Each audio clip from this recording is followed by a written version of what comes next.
start. About diversity on the JET program. So I'm gonna pull up my presentation.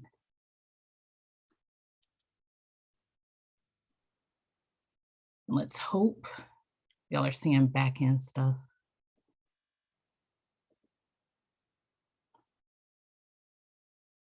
I may not be able to see the chat, so I apologize. But what it is just sort of a little bit about my story, how I got on the JET program, and why this initiative, I think, is important. So I'll see if I can make it large, and I apologize. It doesn't seem to want to.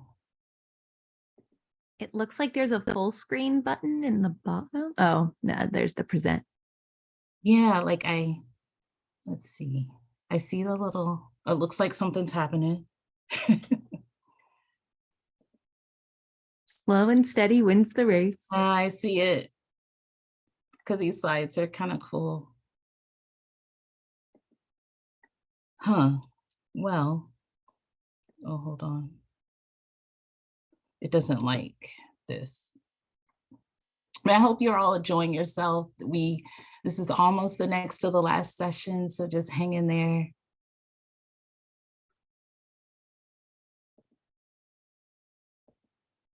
It is not liking this.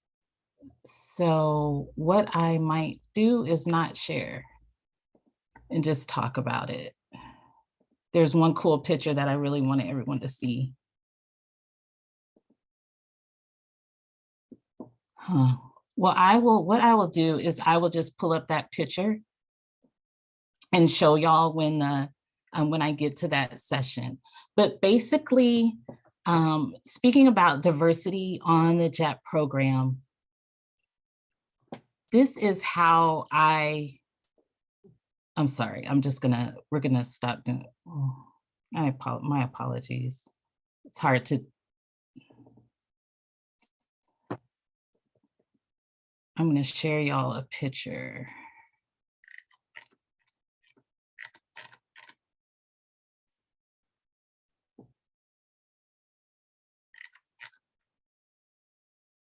Here we go.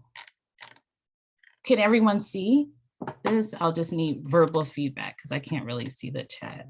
Yes, looks great. Okay, so this is the end of it. Let's go back to the beginning. So how it started for me. When I was a study abroad student, I went to Japan, Michigan for the Japan Center for Michigan Universities. I'm from Georgia, but I went to the Japan Center for Michigan Universities in Hikone, Japan, by Lake Biwa to study for a year. So the first year was great. I had lived in Japan before, and the second, the first semester, it was great. And the second semester, this girl in the front, Kyra, she was there with me from the beginning. Then we had 2 other students with me, and there's me in the back. And so we wanted to go to a concert. So we ended up going to an Erykah Badu concert. Hope everyone knows who she is. Went to an Erykah Badu concert, just hanging around, the 4 of us. After the concert, it was great.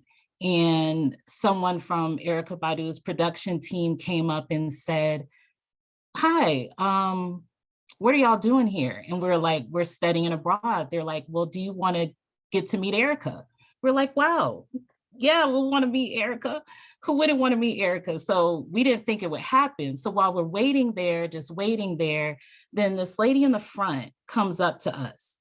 And so she sees us standing there and she's like, "What are y'all doing here? Why are you here? Why are you in Japan?"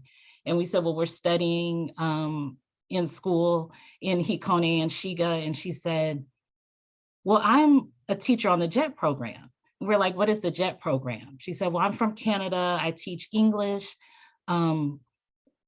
I'd heard about the JET program before, but I'd never really met someone that I had connected with on the JET program that kind of looked like me. And I was just like, well, that's interesting. So she wiggled her way backstage. And so we all took this picture to meet Erykah Badu.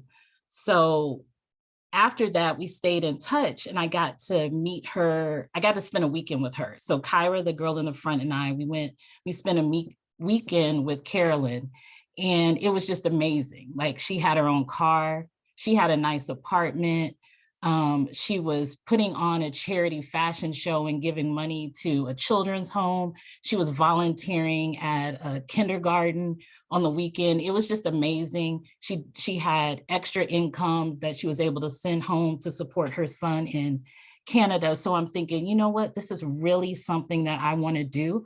I had in my Japanese studies before, I had met others that were on the JET program. You know, they would come to our school and speak about different things, but I had never really met someone on the JET program who I connected with. And to me, that really made it important.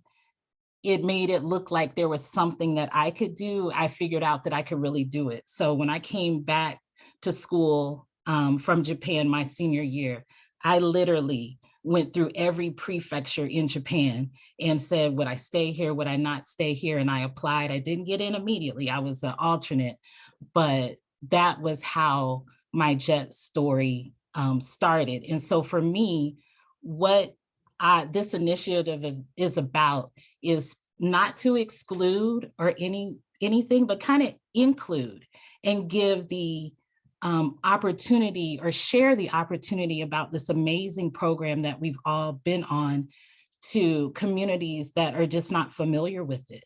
In 2020, when the pandemic was in the midst and the whole Black Lives Matter and everything was going on, my chapter in the Southeast, we were having we had a happy hour like every month or every other month. And at that happy hour for June, I was just like, you know what, I'm just not feeling it. I'm not feeling putting on a happy hour event. I'm not feeling very happy.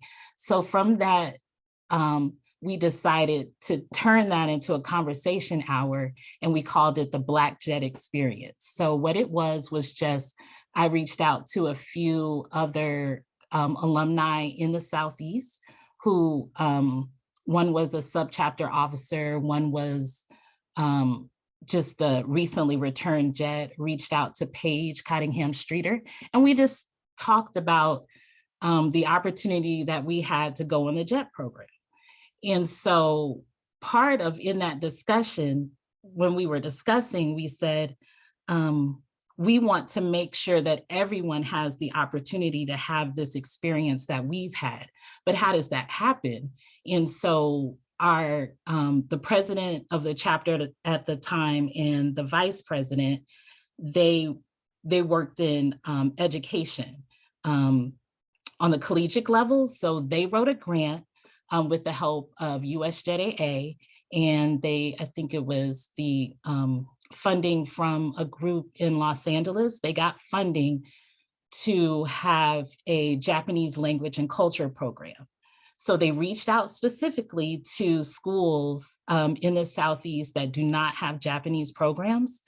And they reached out specifically to Black and Latinx students of that heritage who had not previously studied Japanese. And it was a 4-session course where they learned Japanese and they had culture classes. And so then they invited 4 alumni, and I was one of those alumni, to come in and just speak to them about our experiences on the JET program. So when I went into that session and did my presentation, it was week 3. I might, keep in mind, these were students that had no formal Japanese study, But by the time I came on, they were playing bingo in Japanese, speaking to each other. And it was just amazing to me. Like, if you give someone the opportunity and show them what they can do, then, the world kind of opens up a little bit. And it's sometimes if you can see yourself doing it, then you can be a part of it. And so kind of continuing on with that grant that they did, with the pandemic, we weren't able to have it do it again because schools had closed, and just for whatever reason, it didn't happen. But I want to take that to sort of the next level. And what I am proposing in this initiative is to just create a list where we have schools like historically Black colleges and universities, schools where they have large Hispanic populations, and other schools of people of color, and then just list it by state and make that available. So when you're doing recruiting, and this is more so just a main recruiting initiative, when you're doing recruiting, to be able to reach out to the contacts there and just share information about the JET program. It's more so, as long as they know that these opportunities exist, we may get more students in the pipeline to eventually come on the program. So that's more so what this initiative is. So just making the resources available for chapters who may not have members of color on their board, so that they have resources to share with, especially outgoing JETs. So with that, it would be the resources to reach out to the schools, maybe college fairs, because they have fairs specifically set up for kind of this demographic. And again, it's not to exclude anybody, but just to make it more accessible. And I will provide you with material so you can just send it out. I'm also going to do, before November, I want to do a webinar for that can be, that'll be sent out to the schools. And I know it's kind of late to tell someone to apply, but maybe just planting the seed for next year, so then they can possibly apply in the future or work toward that. Because if you think about the requirements for the JET program, it doesn't say that you have to speak Japanese. I know a lot of us didn't when we went over there, but as long as you have a bachelor's degree and interest in Japan, you have a great command of the English language, you're flexible, you're all of those things, you don't have any sort of criminal background, you are eligible to go. And a lot of people just don't know. And then with that, also providing resources for, now they get they get selected, and you have your pre-departure. What do you say if you don't have anyone in your chapter to maybe speak to those certain issues that everyone faces? So we'll be doing, along with that, it'll include virtual type, like informational seminars, opportunities for mentoring. So with current JETs, the special interest groups that are already in Japan, so they have someone to connect with. And even this is just minuscule things like, where can I get my hair done? Where can I buy certain foods? Like all that type of material, all that type of information, we'll just kind of put it in a central resource, hopefully on Chapter Central, so everyone will have access to it. So that's basically an initiative that I wanted to share and work on. So I'm open to any questions or any maybe brainstorming or how we can flesh it out. I was hoping to get the information on Chapter Central. Definitely I will, and then share when that webinar is set. And specifically in Georgia, there's like where I am in Atlanta, there's like in downtown Atlanta, there's 4 schools right together. We've got Spelman, Morehouse, Morris Brown, and Clark, and they're all right there. Spelman has a Japanese program, but the others don't. So you can go to Spelman and take Japanese, but then the others don't, but they all have 4-year degree programs. So I kind of wanted to start there and then kind of branch out. But I'm open to suggestion or anything. So that's mostly what I wanted to share about this initiative. I'm going to take myself off. Valerie, this is Leela. Mhm. So I came back in 2020. I spent 3 years in Nagasaki, and I am based in Idaho, but I work with the JETAA Portland group as that's our consulate. So I just wanted to speak to how cool this initiative is. In Nagasaki, we had 7 countries represented. I think they tried to make it relatively equal. So Singapore, South Africa, New Zealand, Canada, Australia, the US. And then we also had folks from Jamaica living not in Nagasaki City, but just outside. And it made for just a really good experience for the students, I felt, because they got to understand that English is not English is different in other places, and cultural experiences are very different, even in the United States. And because we had so much diversity, I don't know how it worked in other places in Japan, but in Nagasaki, at least, there was so much diversity that there was an initiative called the POC blog series, Person of Color blog series. And so everyone could kind of speak to their experience, whatever background they were coming from. And so I think that was just really valuable for JETs as well as just students in Japan in general. Yeah, I definitely think that that's amazing. I know on in my prefecture, and again, this was like, you know, I went 99 to 2002. We had a mix, and it was also when I was there, was the first year that Jets from Jamaica came. And so I know on Kyushu, there wasn't so, you know, we were, I guess, more close knit or whatever, because some of my best friends that I'm still in touch with now were twins that one was in Fukuoka and one was in Nagasaki, and we would get together. But I think letting, I guess when I'm not saying I'm sensitive to this, but then I think about our whole JET community. And we want to make sure that everyone is represented and everyone has a chance. And I think about that and I'm like, a lot of times we go to the same schools, but then when we did that JETAA USA initiative, and I'm thinking, here are schools that we probably don't ever reach out to because they don't specifically have a Japanese program. And I know with schools cutting funding, if learning Japanese is not a specific requirement, even though you get additional points in your application, I think we should try to reach out to at least just introduce it. Like what they do at the end is on them, but then, you know, just being representative of our whole communities.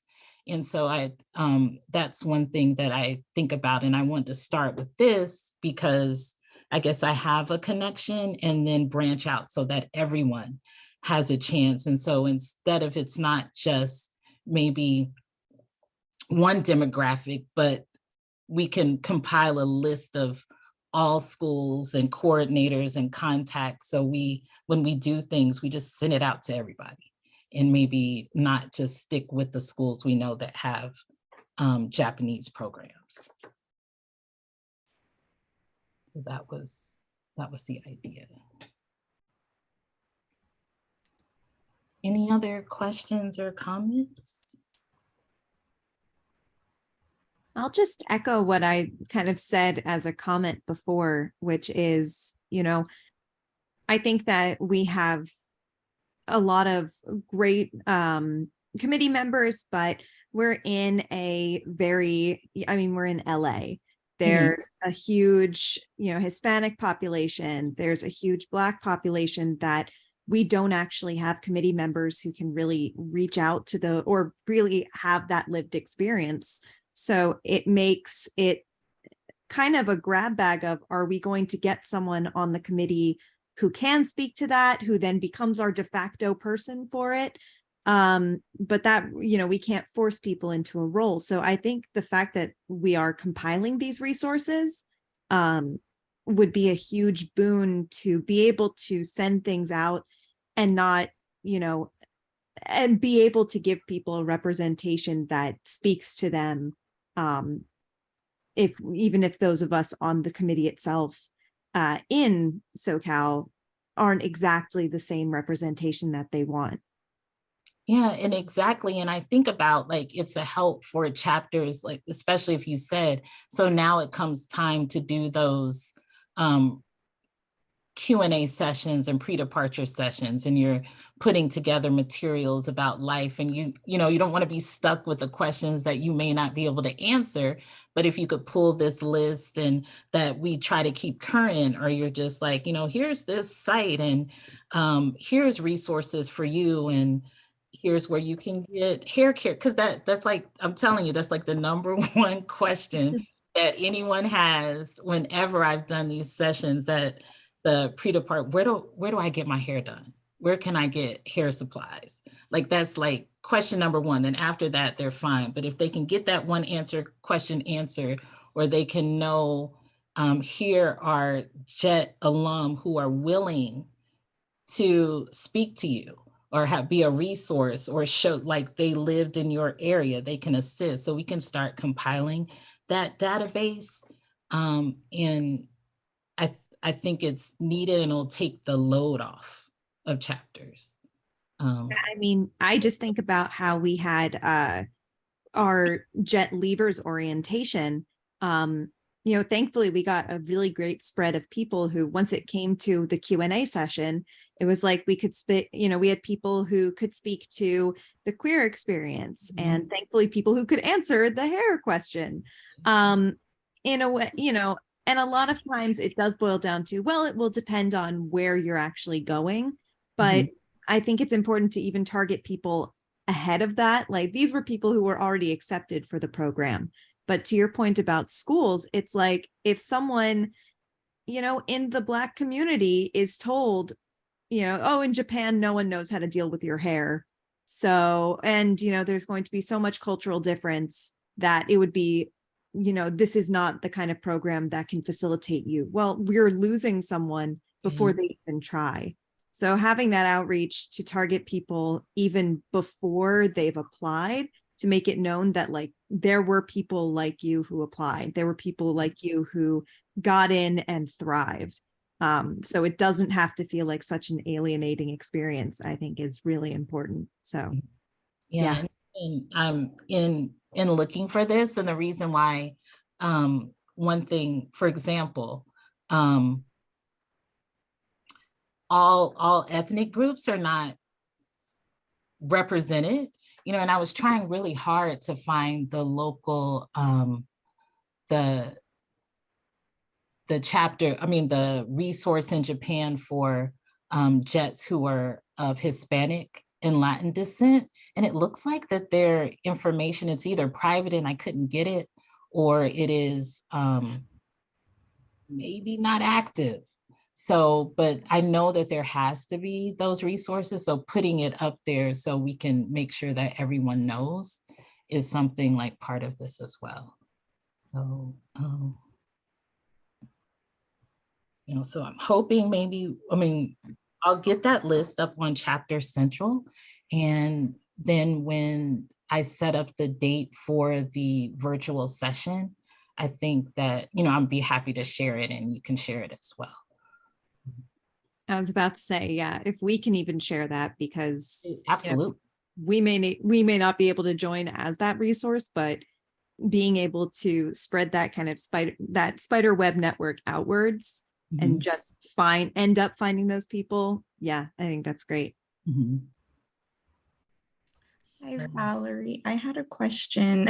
Okay. This is Megan. I guess I'm in Detroit right now and in Michigan. And so actually I did intern at the JCMU office for a bit. So I was happy to hear that you took part in the program. So cool.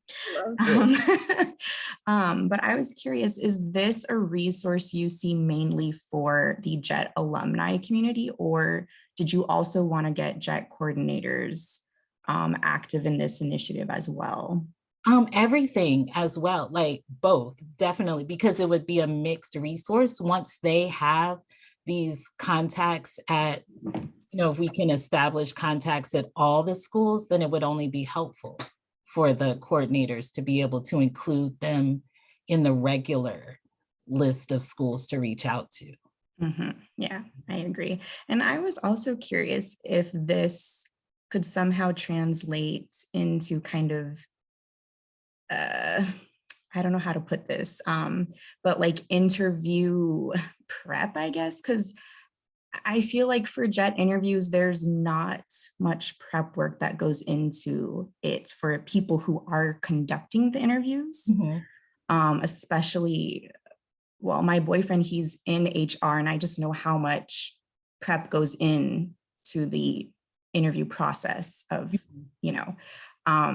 just thinking about your own biases and all this when you are interviewing applicants. And I wonder if this could translate into kind of a training or a resource for people who are going into JET interviews, and interviewing people of different backgrounds than themselves, Possibly that would make sense, because I think I was fortunate in my interview and he grilled me, and I spoke to him later. I was like, you almost made me cry. He was a professor at one of the local universities. He was an African-American man, but he was on me. Like every question was like specific to me. And I was just like, it's not fair, because every question I answered, he turned around and he was just like, why would you say that? Why would you do that? And I'm like, you know what? I don't know what answer you're trying to get me to say. But I think he had a reason and a purpose for those questions, because it really made me like internalize, do I really want to get into Yeah. And I know like JET interviews are different, this is not the US, this is Japan. So there's different regulations compared to normal interviews that happen here, but I still feel like I feel like there could be extra prep for people who are going to be conducting these interviews, just to make sure they know the questions they're asking are okay. Yeah, that's true. I think, Cheryl, I'll give you the last question, because there's another thing going on. Yeah, so this wasn't a question exactly. This was actually a little bit in answer to that.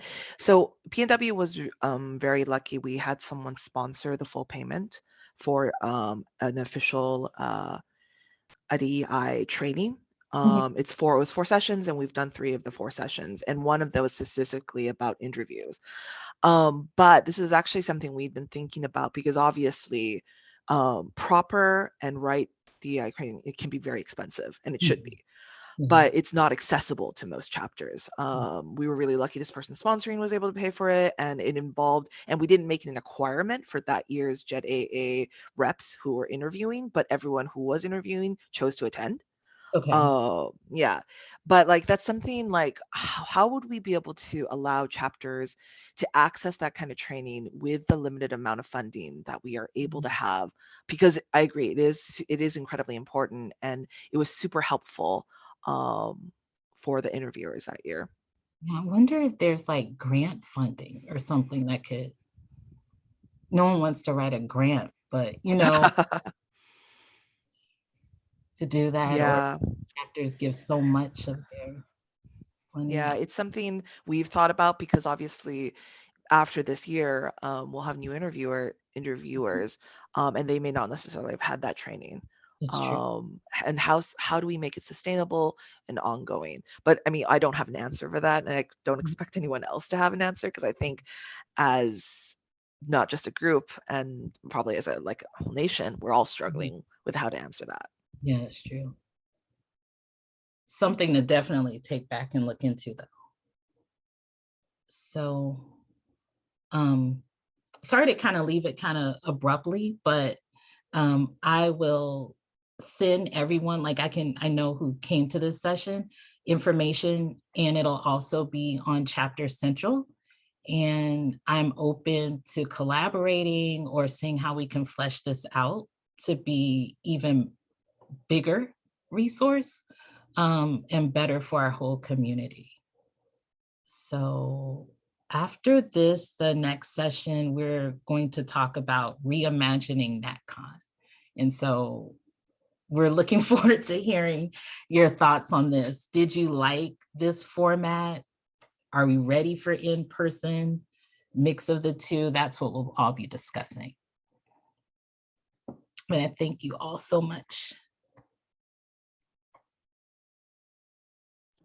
Thank you. You're Thank welcome. you. Thank Stop. you.